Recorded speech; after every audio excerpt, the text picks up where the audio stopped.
It's going to be hard to expand the business. People's closets are full.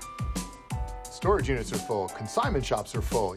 At some point, it's like, how many more shoes can you sell to the same kids? You know, I own a store, so I just see people coming in that last year weren't shopping for sneakers at all, you know what I mean? So I think it's just going to keep growing and growing. I've never seen people like my mom wear free and Flyknits and bright colored soles on their shoes. It's so big and it's so widespread. To people that aren't necessarily in the sneaker game, that I think that the future is definitely happening in front of us. If you open up the Chinese market, if you figure out India, the trick is selling to different people, not selling similar products to the same people. Recently, with the popularity of sneaker culture, it's really obvious now that you have all these high-end companies that are doing sneakers that they've never done before. Rich people walk into Gucci and buy Gucci sneakers because they have Gucci sneakers. Not because they automatically were like, oh my God, they're the most amazing sneakers. They were like, okay, we have sneakers for us. I like it. It provides an opportunity for some sneaker enthusiasts to evolve. It's our generation getting older to where, you know, some of these dudes, we don't want to shop where the 17-year-old kid shops, but we still want to show them that we have sneakers. A lot of us is pushing 30 now. A lot of us is getting families and falling in real love.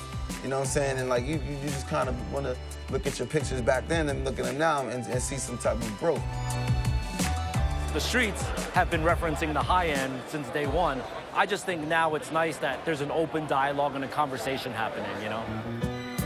Besides being an enormous business, the sneaker culture is now an integral part of so many different worlds. From fashion to music to sport, kicks are everywhere. Sneakers has always been a reflection of like who you want to be, who you believe you are, or where you come from. How you're going to represent yourself and how you're going to portray yourself to the world through footwear is what sneaker culture is all about, really. That's the bottom line. Shoes define who you are. You know, sneakers are the status symbol for a generation that other generations don't understand.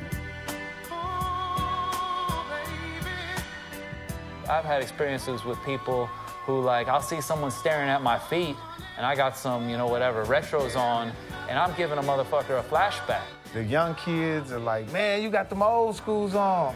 And the old schools is like, man.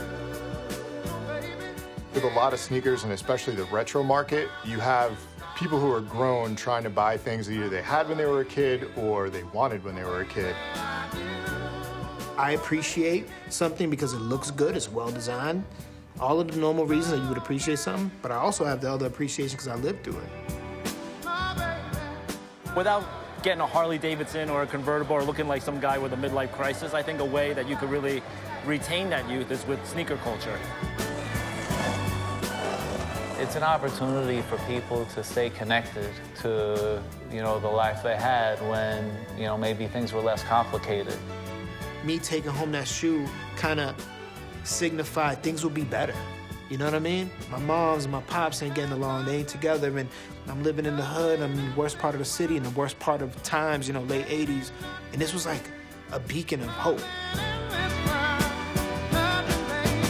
A lot of us who fell in love with sneakers at one point are, we're getting to an age where you're just like, fuck, I can't wear a pair of wingtips. And so that love of, you know, sneakers it's gonna stay with a generation all the way.